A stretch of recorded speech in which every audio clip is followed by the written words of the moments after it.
Well, right now, Prince Harry is taking on the tabloids in court. He is in London testifying in his lawsuit against a major publisher called Mirror Group Newspapers. Prince Harry claiming for years the company has used illegal means to spy on him, to generate scoops about him and his family. NewsNation's Sloan Glass is tracking this case for us. Sloan, a British royal on the stand, a very rare sight. Extremely rare, Natasha. Harry is the first royal to undergo cross-examination in court in 130 years. Prince Harry is accusing the Daily Mirror of hacking his phone to gain personal information about him and his wife, Meghan Markle.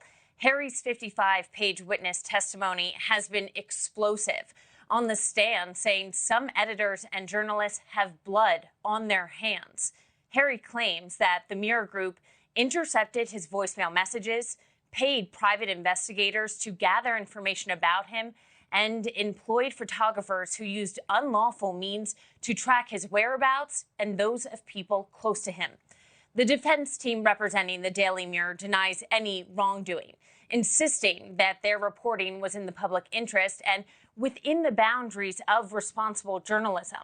They argue that the information Harry claims was obtained illegally was available from other sources, and that as a member of the royal family, Prince Harry's life is subject to public scrutiny, and the publication of certain information was justified.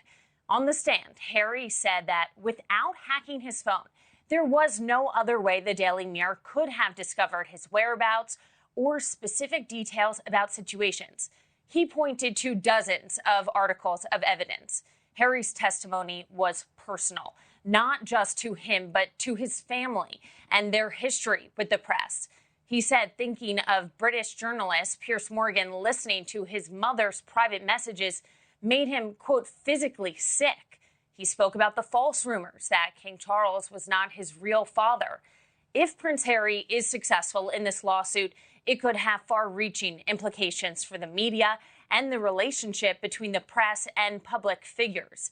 In 2011, a high-profile inquiry into phone hacking and other illegal practices from the UK press produced a nearly 2,000-page report, leading to a new system of press regulation. The public outcry prompted the end of the News of the World, which at the time was once one of the best-selling Sunday papers in Britain. Now, this case is one of 4 that Harry is currently pursuing at the High Court against British papers. Natasha. Okay, Sloan Glass with that live report for us. Thank you so much. Thank you for watching. Go to newsnationnow.com to find News Nation on your television provider. And don't forget to click the red subscribe button below to get more of News Nation's fact-driven, unbiased coverage.